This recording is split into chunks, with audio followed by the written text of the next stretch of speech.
Salut à tous, je vous fais profiter de ce spectacle désolant de fin janvier dans le sud-ouest.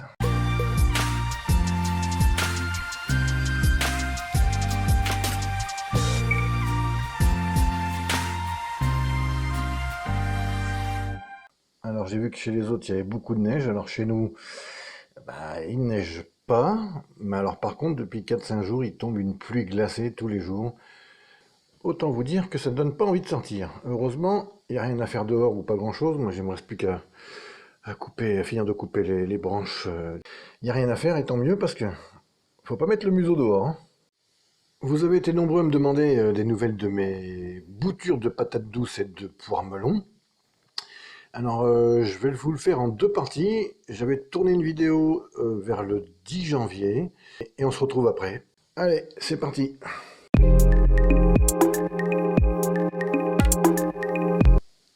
Allez, souvenez-vous,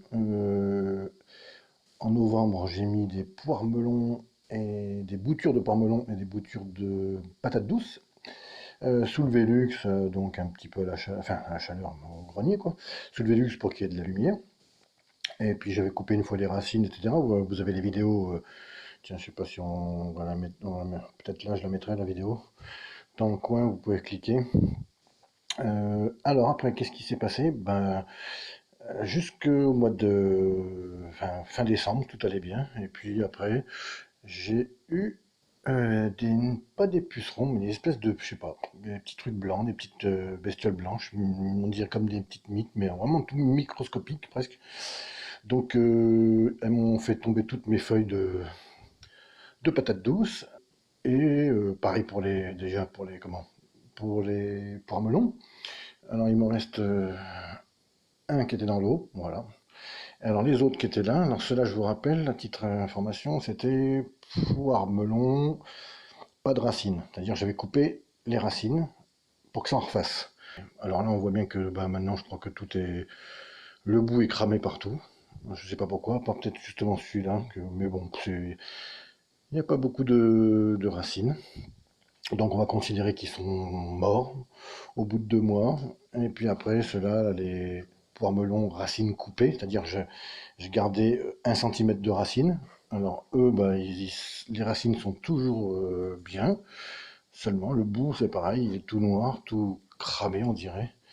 Et du coup, je sais pas si, je pense que c'est mort, c'est tout mou au milieu, donc il n'y a y a plus de transfert de sève, ça aspire plus rien, à mon avis, par les racines et ça remonte plus rien dans les tiges. Donc je vais abandonner ça va être abandonné. Alors ce qui va me rester, le seul poire melon, c'est celui-là pour l'instant. C'est-à-dire je vais le mettre là, et puis voilà, c'est le seul qui est resté. Donc lui, il fait des. On va le mettre là pour que ça se voit mieux. Il fait des racines et ça allonge. Et puis il y a 2 feuilles. Alors après, qu'est-ce qu'on avait dans ce bac encore? On avait, pareil pour les patates douces, mais j'avais un patate douce pas de racines. Je sais pas si on voit, ouais, je sais pas. Voilà. Et patate douce racines coupées, pareil, c'est-à-dire là à chaque fois je coupais jusqu'au prochain nœud.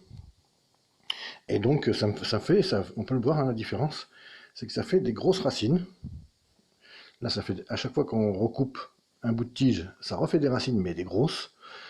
Et à côté, celles qui ont les racines coupées, donc je laissais à peu près 1 cm de racines, ça en refait d'autres, mais des petites. Donc c'est très touffu, il y a beaucoup de racines, alors que là, il n'y en a pas beaucoup. Voilà, donc celles-là, je vais les garder, parce que bon, je coupe le bout, et puis, alors je vais pas les replanter, je pense, ou je pense pas. Enfin, je vais voir si je les replante en terre, ou si je les mets dans l'eau comme les autres qui sont là, voilà. Alors, vous voyez, tout ça, je suis dans la cuisine. Les petites bestioles moi, j'ai mis un petit peu d'antipuceron. J'ai mis de l'antipuceron pour les tuer pratiquement. Comme c'était au grenier, ça risquait pas de tuer autre chose.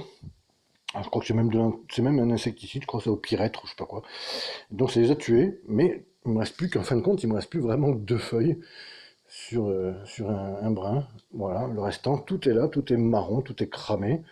Et bon, je sais pas ce que c'est comme bestiole, je sais pas pourquoi ça a fait ça. Bon, l'hiver, le fin décembre, c'est là où il faisait bah, justement les nuits étaient les plus longues, le jour était le plus court, donc évidemment, et du coup bah, ça les a peut-être aussi matraqués un peu, parce que bon, ils aiment pas trop ça, hein. C'est quand même une plante d'été, donc bon, ça n'a pas dû apprécier. Bon, le fait est que tout réuni, plus l'attaque de pucerons ou je sais pas quoi, là, du coup ça les a pas arrangés. Mais, parce qu'il y a un mais, tout n'est pas perdu, puisque, bon, apparemment, bah, ils vivent, même si il y en a qui sont verts, il y en a qui sont un peu plus marrons, bah, il y a de la racine, de toute façon, hein, c'est pas le problème, même de la belle racine. Ça vit, il n'y a pas de problème, et même ça vit même très bien, puisque sur certaines, je vais en prendre une au hasard, voilà, sur certaines, qu'est-ce qu'on voit? On voit déjà des petites feuilles qui réapparaissent des nœuds. Je ne sais pas si on le voit bien, voilà. Donc pour l'instant, je pense qu'on est pas mal, on est bon. Alors elles en ont toutes plus ou moins développé. Alors, vous voyez, ça commence juste ici. J'essaie de la mettre dans le bon sens. Ici, ça commence juste à en faire un. Ici, bah, il y en a même un grand. Voilà. Donc c'est bon, hein, je pense que ça suit son cours. Voilà, ça fait ça. Maintenant, ça y est, enfin, je pense que c'est reparti. Puis bon, bah, les jours rallongent depuis le 20, 21 ou 20, oui, 21 décembre. Je vais les remettre dans l'eau, tous là. Et je vais, bon, pour pas un peu les faire souffrir, j'ai récupéré ça. Voilà, un paquet de 800 grammes de je sais pas quoi, enfin c'est en engrais universel. Alors je vais mettre de l'eau avec ça dedans. En dosage, ça sera au pif. Et puis voilà, je vais en mettre aussi dans le porc-melon. De toute façon, il me reste plus qu'un maintenant. Tout restant, c'est ben, patate douce. Hein. 3 gobelets transparents pour mettre, enfin les bouteilles coupées, pour avoir un maximum de jours, même sur les racines, tant pis, c'est pas grave. Et puis voilà, hein, on verra ça. Je vous donnerai des nouvelles au fur et à mesure. Vous avez vu la vidéo de mi-janvier, on va dire, 10 janvier. Ouais. Aujourd'hui, 31 janvier. Donc, vous voyez bien que j'ai tout redescendu pour tout nettoyer. Je les ai mis dans l'évier pour voir s'il y avait aussi d'éventuelles maladies ou comment ça se comportait, enfin comment ça évoluait, quoi. Donc, j'ai tout nettoyé, puis on va voir comment ça évolue. Alors, première constatation, bah, là, le poire melon, qui est le seul poire melon qui me restait. La seule bouture, ben, on peut dire qu'il n'y a plus grand chose. Donc bon ben, on va dire que ça y est, je n'ai plus de poire melon, c'est tout mort, toutes mes boutures sont mortes, n'ont pas résisté. Je vais essayer de vous analyser un peu l'état de santé de ce beau monde. Alors apparemment, ben, ça pousse, hein, les petites feuilles qui redémarrent plus ou moins haut sur la tige. Par contre, ce qu'on peut s'apercevoir aussi, c'est que la couleur change, il y en a qui restent bien vertes, comme celle-là, voilà, elles restent quand même bien vertes. Et là, justement, il y en a qui tirent vers le jaune-rose, je ne sais pas ce que ça veut dire, est-ce que ça va mourir ou pas. Voilà l'état dans lequel elles sont, ces boutures, fin janvier. Donc, ce que je vais faire, déjà, au cas où il y en a qui meurent, je vais anticiper, je vais commencer à recouper à un nœud au-dessus de ça par exemple. Avec une, je vais en faire deux, ce qui fait que je vais doubler mon nombre. Voilà, avec les pots qui sont un petit peu grands, donc si je coupe mes lianes en deux, je vais couper aussi un petit peu les pots pour que ça sorte un petit peu du pot quand même. Mettre un petit peu d'eau au fond. Je vais arrêter de mettre de l'espèce d'engrais là, parce que ça a l'air de pourrir un petit peu aussi, et ça sent pas bon. Donc je vais remettre de l'eau normale, de l'eau de pluie. J'ai donc coupé toutes mes boutures en deux. Ça m'a fait même un quatrième pot. J'en avais trois, maintenant j'en ai quatre. Du coup, je me retrouve avec 50 ou 60 boutures. J'allais dire tant mieux parce que beaucoup de boutures vont sûrement mourir avant le mois de mai. Donc ça compensera la perte. Et pour ne pas mettre mes œufs dans le même panier, j'ai aussi mis des boutures dans du terreau et dans des godets, ce qui permettra de faire une comparaison avec celles qui sont dans l'eau, et donc on verra l'évolution aussi. Je vais pouvoir les remettre à leur place dans la mansarde, hein, sous le Velux. Mais avant, j'aimerais remercier les 200 derniers abonnés arrivés sur la chaîne ce mois-ci. Plus vous likez les vidéos, et plus la chaîne est visible sur YouTube.